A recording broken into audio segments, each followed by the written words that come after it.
Supreme Martial God Technique. Bab 3176, Jongkok secara rahasia.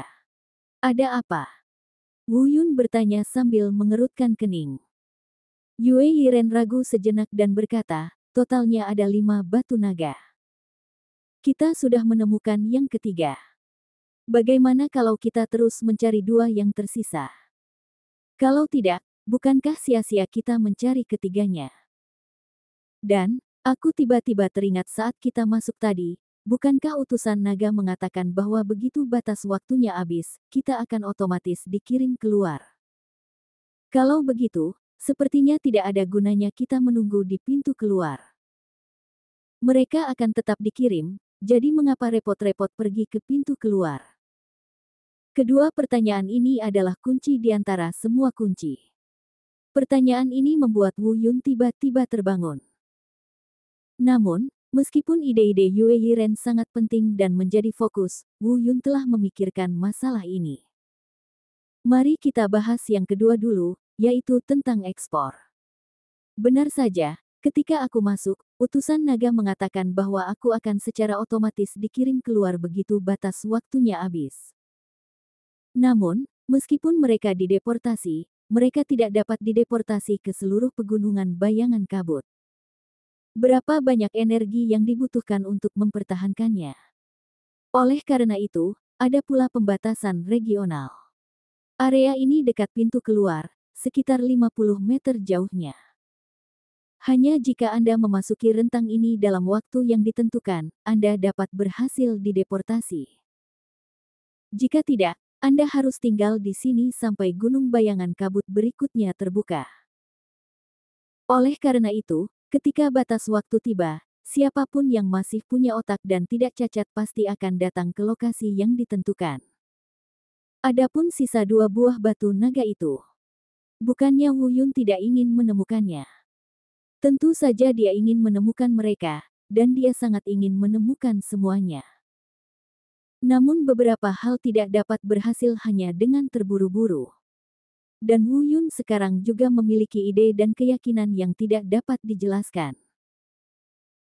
Wu Yun mengira harta karun seperti batu naga tersembunyi itu jarang terlihat dalam 1 abad, dan sekarang setelah muncul, kelima keping itu pasti akan muncul di dunia.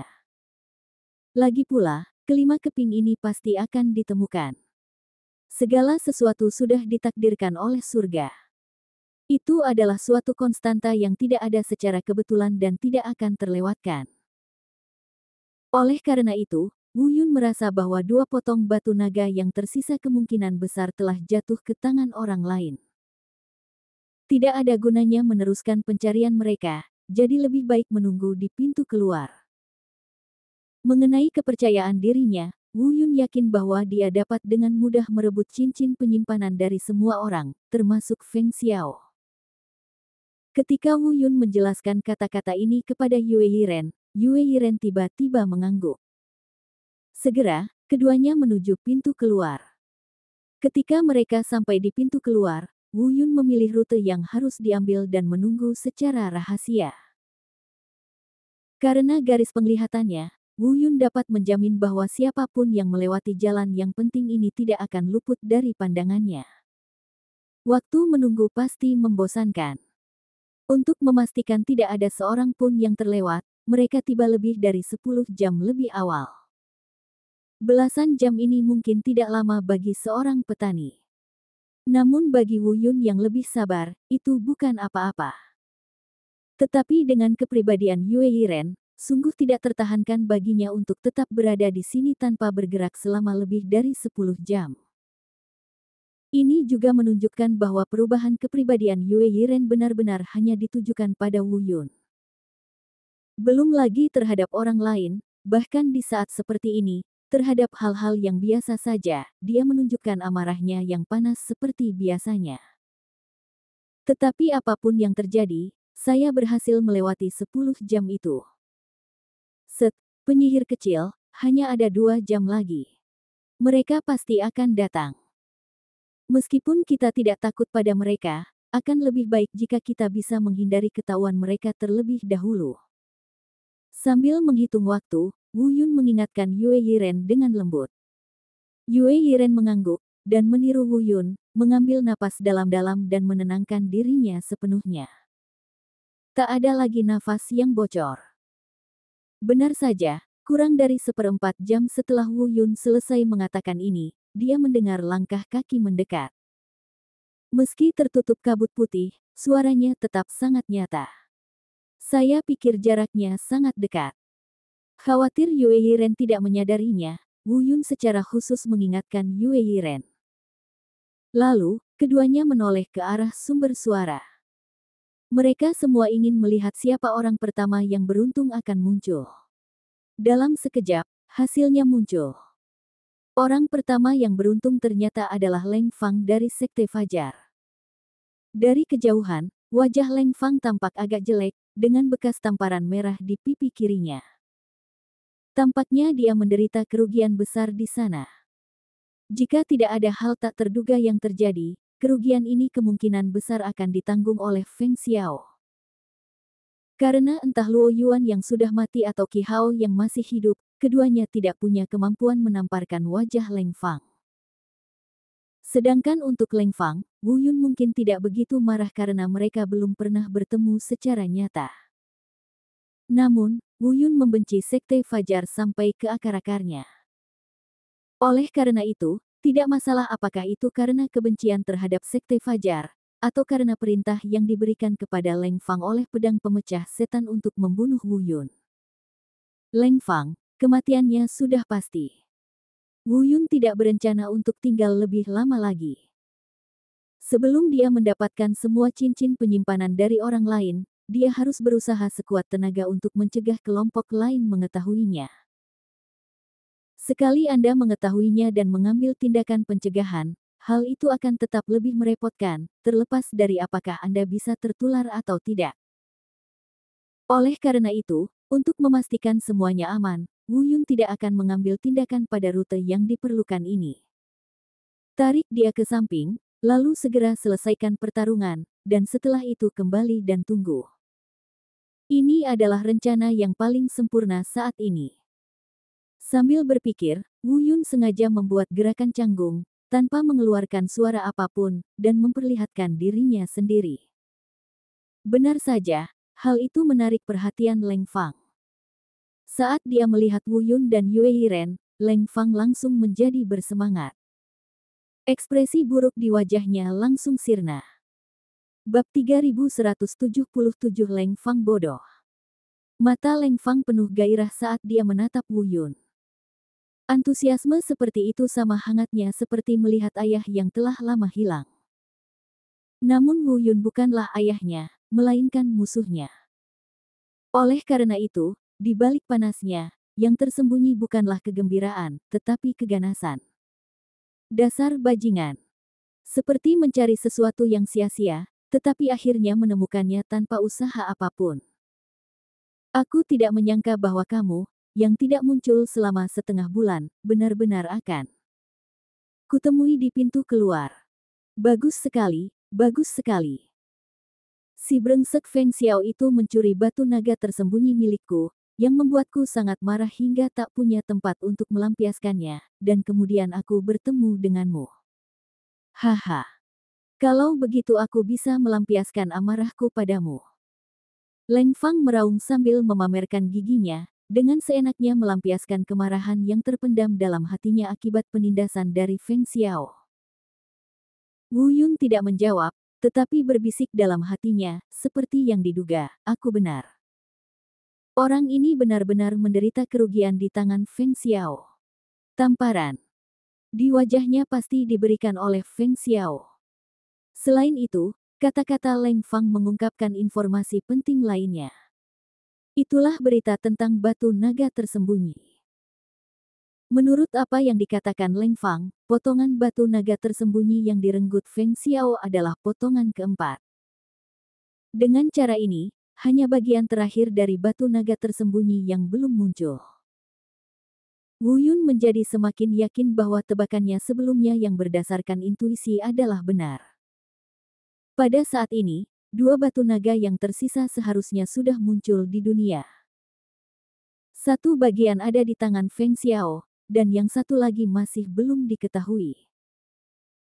Tetapi jika tidak terjadi apa-apa, pastilah benda itu jatuh ke tangan salah satu di antara mereka bertiga. Mungkin juga ada di tangan Leng Fang. Namun bukan itu intinya. Intinya, tidak peduli siapa yang memegangnya, pada akhirnya akan jatuh ke tangan Wu Yun. Sialan, aku benar-benar bertemu Leng Fang, penyihir kecil, lari. Setelah berpikir dan ragu sejenak, Wu Yun mengikuti rencananya, berpura-pura takut lagi, menarik Yue Yiren, dan terbang ke tempat yang telah disurvei sebelumnya. Ketika Leng Fang melihat situasi ini, seringai menyeramkan segera muncul di wajahnya, dan dia memberi instruksi kepada rekan-rekan magangnya. Kejar dia, jangan biarkan bajingan itu lolos. Wakil pemimpin sekte telah memberikan perintah hukuman mati. Selama kamu bisa membunuh Wu Yun di sini, akan ada hadiah besar. Sekalipun kita tidak mendapatkan harta karun yang berharga di sini, tidak ada salahnya jika kita membunuh Wu Yun dan mendapatkan hadiah dari wakil ketua sekte saat kita keluar. Mendengar ini, orang-orang di belakang Leng Fang segera mengejar ke arah menghilangnya Wu Yun. Dan Leng Fang mengikutinya dari dekat. Wakil ketua sekte yang disebutkan Leng Fang tadi tentu saja adalah pedang pemecah setan yang pernah menyergap Wu Yun dan yang lainnya di jalan sebelumnya. Barangkali, pedang pemecah setan akan merasa amat menyesal setelahnya karena memberi perintah demikian kepada Leng Fang dan yang lainnya. Karena perintah ini sama saja dengan mengirim Leng Fang ke gerbang neraka. Namun dia mungkin tidak menyesalinya. Karena setelah Leng Fang meninggal, dia tidak tahu apa yang terjadi di sini. Di depan, Wu Yun dan Yue Yiren tidak terbang jauh, hanya sekitar 50 meter, dan kemudian mereka secara bertahap melambat. Karena kabut putih, jarak ini sudah cukup. Setelah melambat, Leng Fang dan yang lainnya di belakangnya menyusul dalam sekejap. Melihat Wu Yun dan Yue Yiren berlari semakin lambat, Leng Fang sama sekali tidak curiga kalau dirinya telah terjebak. Sebaliknya, dia terus tertawa liar. Hahaha, bocah kecil, kau tidak bisa lari lagi, kan? Sepertinya akhir-akhir ini kau sering terluka di gunung bayangan berkabut ini. Kau tidak bisa lari secepat ini. Tapi lebih baik begini, jadi aku tidak perlu membuang-buang energi untuk mengejarmu. Berhenti, medan di sini bagus dan relatif datar. Ini pilihan yang bagus untuk dijadikan kuburanmu. Mendengar suara Leng Fang dari belakang, Wu Yun dan Yue Yiren saling memandang. Mereka berdua tersenyum dengan tenang. Tentu saja, keduanya menyembunyikan tingkat kultivasi mereka masing-masing dan mempertahankan kondisi sebelum terobosan. Oleh karena itu, Leng Fang yang berada di belakang mereka tidak menyadari ada sesuatu yang aneh dalam kultivasi kedua orang itu. Tetapi sekali lagi, bahkan jika dia menemukan terobosan dalam kultivasi Wu Yun dan Yue Yiren, Leng Fang mungkin tidak akan menyerah. Bagaimanapun, dia adalah semi-santo tingkat 9. Seperti Luo Yuan, mustahil baginya untuk berpikir bahwa dirinya tidak kompeten sebelum pertarungan. Ditambah lagi dengan perintah dari pedang pemecah iblis, dia baru saja menderita kekalahan telak di tangan Feng Xiao, sehingga dia sangat marah hingga tidak punya tempat untuk melampiaskannya. Bagaimana dia bisa memikirkan hal lain saat ini? Dalam pikirannya, mungkin hanya ada pembunuhan dan pelampiasan, dan tidak ada kata lain. Adapun Wu Yun dan Yue Yiren, setelah kontak mata singkat, mereka memutuskan untuk memanfaatkan situasi. Karena Leng Fang mengatakan mereka terluka dan tidak bisa lari, sebaiknya mereka berpura-pura saja bahwa mereka benar-benar terluka dan tidak bisa lari. Ini juga akan memudahkan Wu Yun untuk membunuh Leng Fang nantinya. Benar saja, melihat Wu Yun dan Yue Yiren berpura-pura terhuyung dan berhenti, Leng Fang masih tidak memiliki keraguan apapun. Haha, sesuai dugaanku. Ayolah, jangan beri dia kesempatan bernapas, halangi jalan keluarnya, dan biarkan aku membunuhnya seketika. Leng Fang memberi perintah dengan keras, cukup kejam. Di belakang Leng Fang, beberapa orang mematuhi perintah dan mempercepat langkah, menuju beberapa arah di sekitar Wu Yun dan Yue Yiren.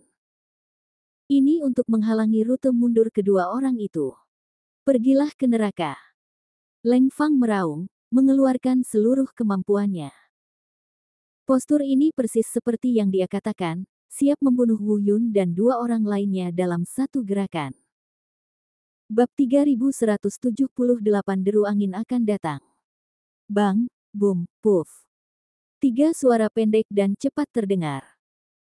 Ia bergerak begitu cepat sehingga beberapa pengikut Sekte Fajar yang menghalangi jalan di sekitarnya tidak sempat melihatnya dengan jelas. Tetapi mereka tidak terlalu gugup, mereka malah santai. Karena mereka merasa bahwa suara tadi pasti berasal dari Wu Yun dan Yue Yiren yang dibunuh seketika oleh kakak senior mereka, Leng Fang. Namun setelah beberapa saat, mereka akhirnya bereaksi. Tunggu sampai mereka melihat dengan jelas apa yang terjadi di depan mata mereka. Dalam sekejap, beberapa orang berdiri di sana dalam keadaan linglung, mulut mereka terbuka lebar, tidak berani bernapas. Yang meninggal bukanlah Wu Yun dan Yue Yiren. Bahkan mereka berdua tidak terluka, berdiri di sana dengan tenang seperti sebelumnya, kecuali Wu Yun yang memegang pedang panjang 3 warna di tangannya. Mari kita lihat sisi dinginnya. Dia terjatuh ke tanah. Ada bekas luka pedang di tenggorokannya yang begitu dalam, sehingga Anda bisa melihat tenggorokannya. Darah mengucur keluar. Tenggorokan Leng Fang telah dipotong. Dia tergeletak di tanah, sekarat, mulutnya sedikit terbuka dan tenggorokannya berdeguk, seolah-olah dia sedang mencoba mengatakan sesuatu. Tetapi dia tidak lagi mempunyai kesempatan untuk berbicara. Setelah berjuang sejenak, Leng Fang kehilangan napas. Dia meninggal, secara tidak dapat dijelaskan. Setidaknya bagi orang lain dari Sekte Fajar yang tidak melihat apa yang terjadi tadi, kematian Leng Fang terlalu tidak bisa dijelaskan. Dan orang-orang yang mengambil tindakan adalah Wu Yun dan Yue Yiren, yang bahkan tidak mereka anggap penting. Awalnya mereka tidak mempercayainya. Karena mereka tidak melihat kedua orang itu beraksi, mereka mengira bahwa ada kekuatan lain yang membantu mereka secara diam-diam. Namun tak lama kemudian, mereka menyadari sesuatu yang aneh lagi. Kelainan ini adalah tingkat kultivasi Wu Yun dan Yue Yiren. Mereka menemukannya. Dua orang yang tadinya hanya berada di tingkat pertama semi-santo, kini satu orang berada di tingkat kelima semi-santo, dan satunya lagi berada di tingkat keempat semi-santo. Namun, setelah kejutan ini, saya malah bertambah bingung. Karena meskipun Anda adalah semi-santo tingkat kelima atau keempat, mustahil untuk membunuh Leng Fang secara instan, bukan? Apa yang sedang terjadi? Tetapi mereka akan segera mendapatkan jawaban atas pertanyaan ini. Karena jawabannya akan segera terputar di depan mata mereka, dan juga akan diverifikasi pada mereka secara pribadi. Yue Yiren tidak bergerak. Tapi Wu Yun, ambil tindakan. Sambil memegang 3 pedang, gelombang kekuatan dahsyat keluar dari tubuhnya. Kecepatannya amat tinggi dan kekuatan pedangnya amat dahsyat. Dalam sekejap mata, Wu Yun sudah tiba di depan beberapa orang. Pedang panjang diayunkan dan energi pedang menyapu. Tidak ada reaksi, dan tidak ada cara untuk bereaksi. Apa yang menantinya adalah kematian dingin dengan cara dipenggal. Pada saat kematiannya, mereka mungkin mengerti mengapa Leng Fang dibunuh. Tapi itu tidak ada gunanya lagi. Setelah membunuh beberapa orang, Wu Yun segera menarik kekuatannya, dari yang tadinya hendak memikat Leng Fang, hingga saat-saat di mana kekuatannya berakhir. Seluruh proses itu memakan waktu tidak lebih dari 50 napas. Wu Yun bertindak cepat. Setelah melepaskan cincin penyimpanan beberapa orang, ia melakukan pemeriksaan cepat, mengambil beberapa barang berguna, lalu membuang cincin penyimpanan mereka. Tidak ada kejutan lainnya. Tidak ada harta berharga di cincin penyimpanan Leng Fang. Wu Yun hanya memilih beberapa yang sedikit berguna.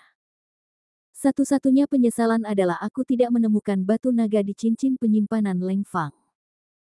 Dan hasil ini bukanlah hal buruk. Keberadaan batu naga tersembunyi telah semakin menyempit. Entah Qi Hao atau Feng Xiao. Ini semua sampah. Harta karunnya terlalu sedikit. Sungguh pemborosan energi. Yue Yiren cemberut. Dia sangat tidak puas dengan koleksi cincin penyimpanan Leng Fang dan lainnya. Tidak apa-apa. Tidak banyak orang yang memiliki keberuntungan seperti itu. Jika memang begitu, kita berdua tidak akan terkalahkan di sini. Wu Yun tersenyum dan menyentuh wajah Yue Yiren, menghiburnya. Ayo kembali dan terus menunggu. Kurasa ada banyak harta karun di cincin penyimpanan Feng Xiao, si tua idiot itu. Bagaimanapun, dia yang terkuat.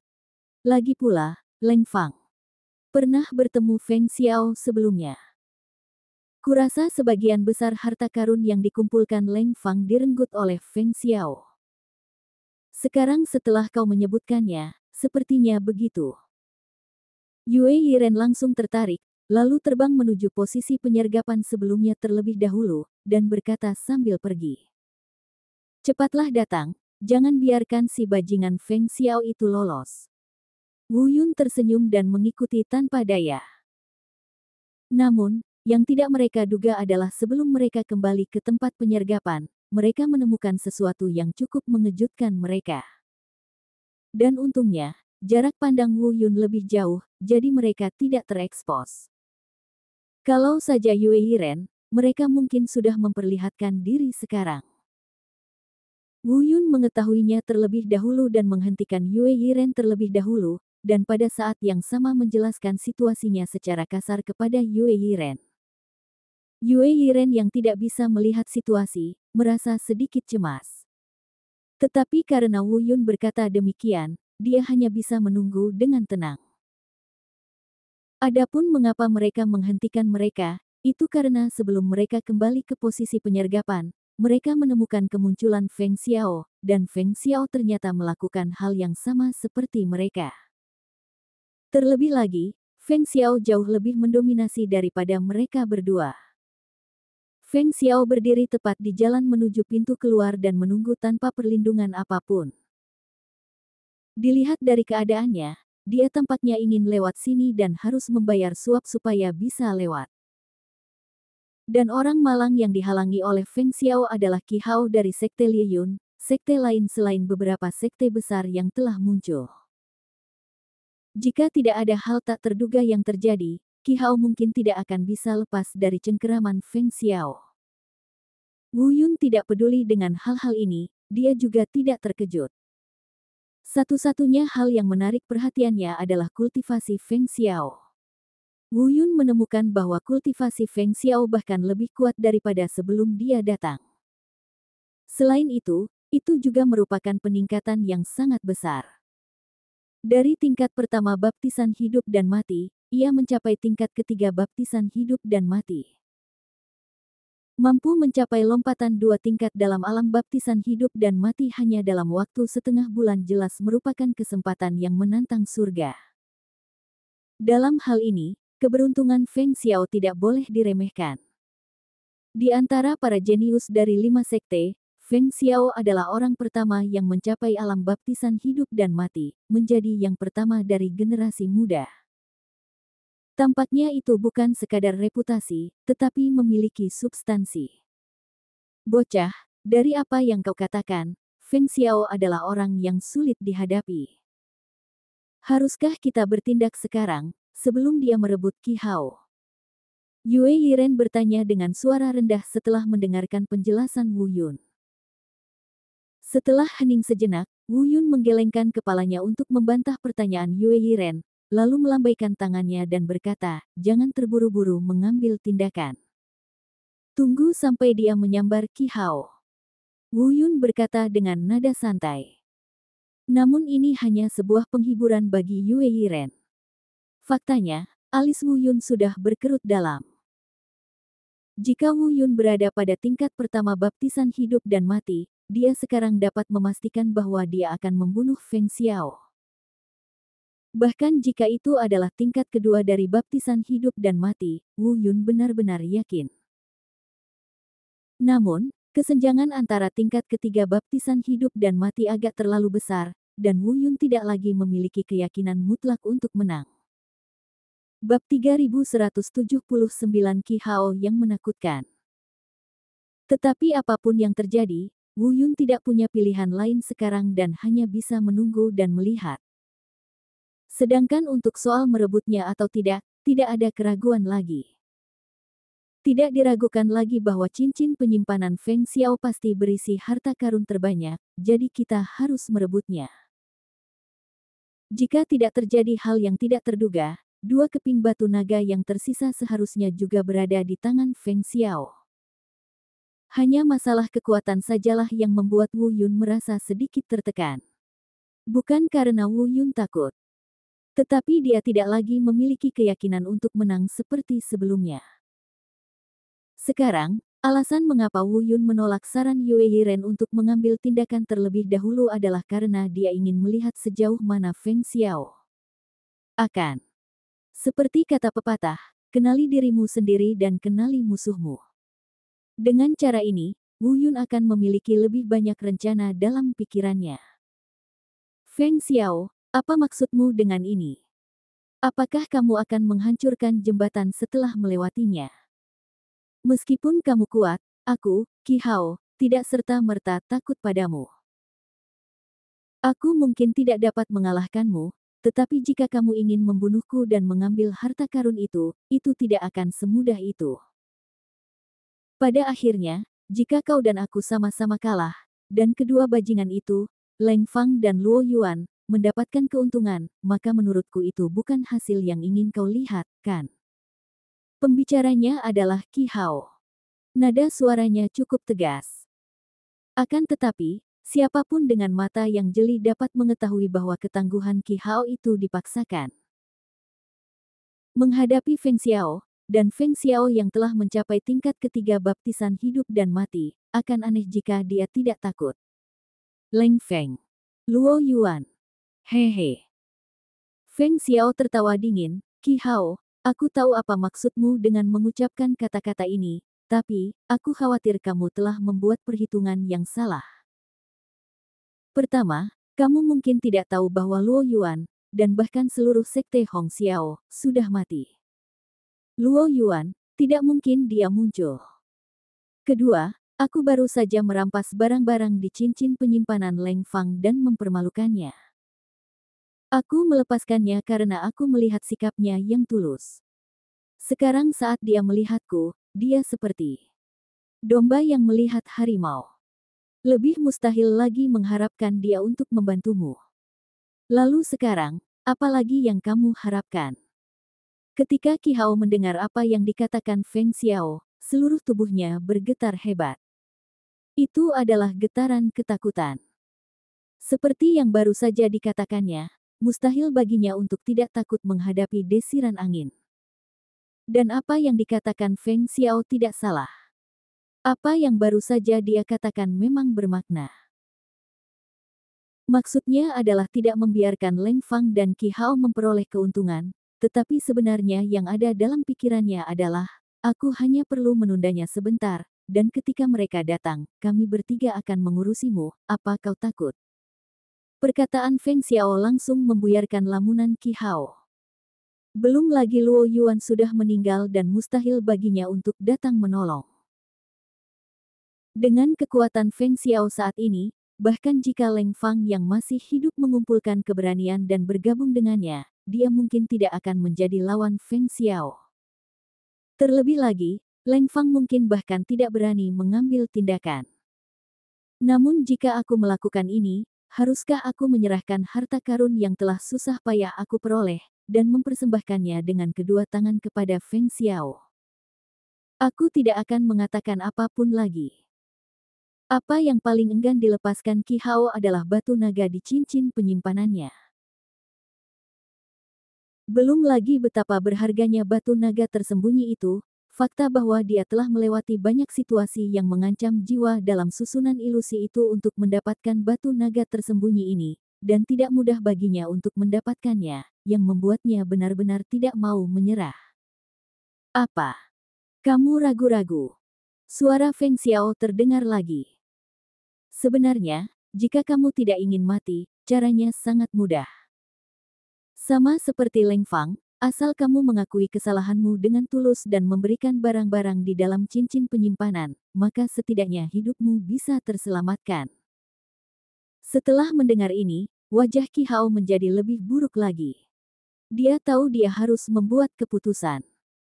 Feng Xiao tidak memberinya waktu lagi untuk ragu. Tetapi, benarkah dia sungguh-sungguh rela menyerahkan semua harta karunnya, bahkan batu naga yang nyaris mempertaruhkan nyawanya untuk mendapatkannya? Tidak, tidak, sama sekali tidak. Aku, Qi Hao, bukanlah buah kesemek yang lembut. Aku tidak akan pernah membiarkan siapapun menindasku.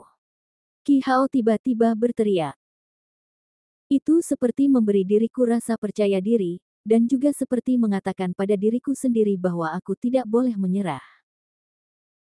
Saat berikutnya setelah kata-kata ini diucapkan, wajah Qi Hao tiba-tiba berubah dingin dan dia melangkah mundur, ke belakang 5 murid sekte Lie Yun yang berdiri di belakangnya. Kemudian, dia menepukkan kedua telapak tangannya, satu di masing-masing tangan, dan mendorong 2 orang dari sekte Lie Yun langsung ke arah Feng Xiao. Metodenya sungguh kejam. Dia benar-benar memanfaatkan nyawa adik laki-lakiku untuk membeli waktu agar bisa melarikan diri. Dia sendiri mengambil serangkaian langkah dan mundur cepat ke belakang. Sambil mundur, dia berkata cepat-cepat, jika kalian bertiga tidak ingin mati, segera mundur bersamaku dan kembali ke Gunung Wuying terlebih dahulu. Lebih baik tetap di sini dan tidak bisa keluar daripada menyerahkan semua harta karun itu kepada bajingan Feng Xiao. Setelah berkata demikian, Qi Hao mengabaikan segala hal lainnya dan terbang cepat ke belakang. 3 orang lainnya juga bereaksi seketika setelah sesaat kebingungan.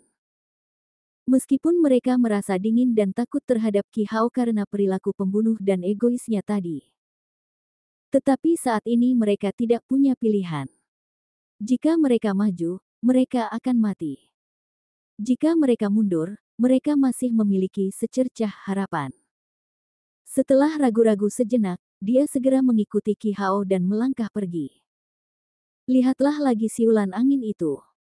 Dia tampaknya tidak terburu-buru sama sekali. 2 orang yang didorong oleh Qi Hao untuk menghalangi jalan telah ditangani oleh pengikut sekte Wu Feng lainnya di belakangnya. Dan Feng Xiao, setelah menyeringai sejenak, perlahan naik ke udara. Dia bahkan tidak mengejarnya. Apa yang sedang terjadi? Bahkan Wu Yun tercengang dengan operasi ini. Apakah Feng Xiao tidak akan memburu Qi Hao lagi? Atau apakah dia punya cara lain? Saat berikutnya ketika dia tengah berpikir, tindakan Feng Xiao kembali mengejutkan Wu Yun. Bab 3180 Kekuatan Feng Xiao. Pada saat yang sama, Wu Yun bahkan lebih fokus, memperhatikan setiap gerakan Feng Xiao. Karena dia tahu Feng Xiao akan mengambil tindakan. Terlebih lagi, melihat sikap percaya diri Feng Xiao, ini mungkin satu-satunya kesempatan Wu Yun untuk melihat kekuatan Feng Xiao. Benar saja, terdengar suara siulan setelah dia lepas landas ke udara, dan setelah beberapa saat melayang di udara, semburan energi dengan cepat keluar dari tubuhnya. Energi-energi ini dengan cepat berkumpul bersama, dan setelah beberapa saat, mereka berkumpul menjadi keberadaan seperti energi yang menyerupai telapak tangan di atas kepalanya. Namun ini bukan bentuk serangan. Saya melihat telapak tangan energi yang terkondensasi itu tiba-tiba terkepal di udara, namun tidak mengepal sama sekali, hanya berubah menjadi bentuk cakar. Saat berikutnya, sebuah bentuk seperti lubang tiba-tiba terbentuk di tengah telapak tangan. Gelombang daya isap yang luar biasa menyembur keluar dari lubang dan menyerbu ke depan. Telapak tangan itu dipenuhi energi merah tua, dan lubangnya gelap gulita dan tak berdasar, seperti lubang hitam kematian. Sekilas, ini bahkan agak mirip dengan Devouring Martial Soul milik Wu Yun. Tetapi Wu Yun dapat menyimpulkan bahwa ada perbedaan yang tak terelakkan dan mutlak antara lubang penyerapan di telapak tangannya dan jiwa bela diri yang melahap. Tentu saja, ini bukan intinya. Intinya, Wu Yun ingin melihat apa yang Feng Xiao coba lakukan dengan melakukan ini. Lalu apa yang bisa dilakukan oleh daya hisap dahsyat yang keluar dari telapak tangan?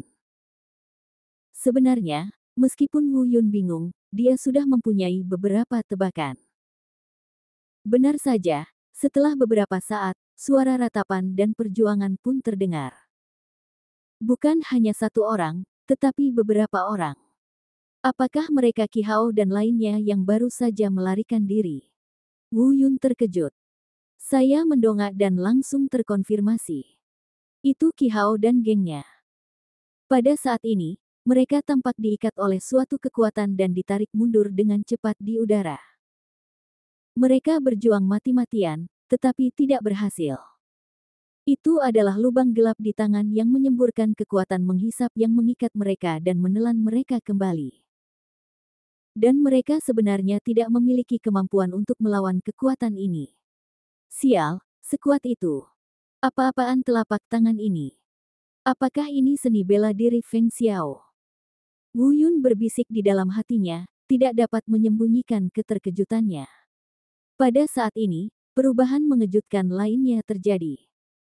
Setelah Qi Hao dan yang lainnya tersedot ke jarak tertentu, tiba-tiba, sebuah tangan raksasa muncul di sekitar mereka dan mencengkeram mereka dengan keras. Ah! Ratapan tragis pun terdengar. Ketika dia melihat lagi, Qi Hao dan yang lainnya telah menghilang. Benar saja, mereka sudah pergi, tidak ada seorang pun yang tersisa. Yang tersisa hanyalah kabut darah yang memenuhi langit. Kengerian telapak tangan raksasa itu benar-benar menghancurkan Qi Hao dan kawan-kawan menjadi buih darah dalam sekejap. Semua cincin penyimpanan mereka jatuh ke tangan Feng Xiao. Melihat pemandangan ini, Wu Yun sungguh terkejut. Dia bahkan tidak dapat melihat apa pohon palem raksasa itu, dan apa lubang hitam yang ada di pohon palem raksasa itu. Kombinasi keduanya sungguh dahsyat. Qi Hao, yang berada di level ke-9 semi-Sein, ditarik mundur dari jarak jauh. Pada saat yang sama, sebuah telapak tangan raksasa muncul dan langsung menghancurkannya. Jangankan hal-hal lainnya, hanya berbicara tentang kekuatan ini, saya khawatir bahkan sebagian besar kultivator di tingkat ketiga baptisan hidup dan mati mungkin tidak dapat melakukannya. Dan jika kita berbicara tentang pembunuhan instan, meskipun Wu Yun juga mampu membunuh Qi Hao seketika. Namun, Wu Yunke mungkin tidak dapat mengendalikan musuh pada jarak yang begitu jauh dan membunuhnya secara langsung dengan mudah. Dan yang paling menakutkan adalah meskipun begitu, Wu Yun sebenarnya merasa bahwa ini jelas bukan kekuatan sejati Feng Xiao.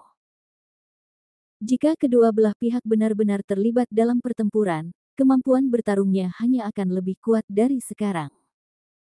Sial, bajingan ini kuat sekali. Wu Yun menggertakkan giginya dan menggeram.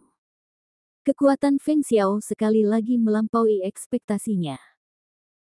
Sejak awal, saya merasa bahwa mereka yang berada pada tingkat pertama baptisan hidup dan mati tidak boleh dianggap serius. Kemudian, dia menemukan bahwa Feng Xiao telah mencapai tingkat ketiga dari baptisan hidup dan mati, dan merasa peluangnya untuk menang hanya 50-50. Pada saat ini, dia melihat metode Feng Xiao yang ganas dan mengerikan. Wu Yun sekali lagi menyegarkan pemahamannya tentang Feng Xiao. Dia bahkan punya firasat bawah sadar bahwa mungkin dia tidak akan punya setengah kesempatan menang melawan Feng Xiao. Dan perasaan ini datang dari ketidaktahuan terhadap metode Feng Xiao. Pohon palem raksasa itu, dan lubang di dalamnya. Hal yang tidak diketahui itu menakutkan. Karena Wu Yun tidak yakin apakah dia akan dikendalikan. Kalau dia dikendalikan dan tidak bisa melarikan diri, maka sekuat apapun kemampuannya, dia tidak akan bisa menggunakannya. Haha, tangan penakluk iblis pemakan surga ini memang kuat. Sungguh layak untuk perjalanan ke Gunung Bayangan Kabut. Suara percaya diri Feng Xiao datang dari depan.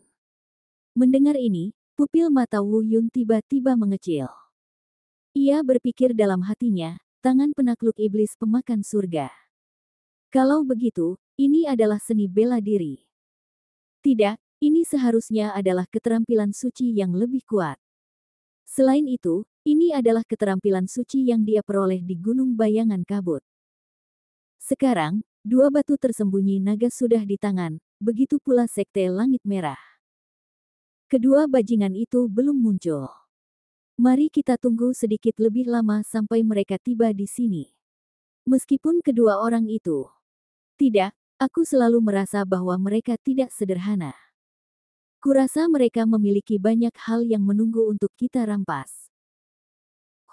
Terakhir kali, bajingan bernama Wu Yun itu benar-benar berani bekerja sama dengan Luo Yuan untuk menyakitiku. Luo Yuan sudah mati, tetapi bajingan Wu Yun itu masih hidup. Jika kali ini aku melihatnya lagi dan dia jatuh ke tanganku, aku akan mencabik-cabiknya dan membuatnya menjalani kehidupan yang lebih buruk dari kematian. Feng Xiao bergumam pada dirinya sendiri dengan kejam. Dari perkataannya, orang dapat dengan jelas mendengar kebencian dan niat membunuhnya terhadap Wu Yun. Wu Yun yang tadinya bersembunyi dalam kegelapan, kini mengernyitkan dahinya.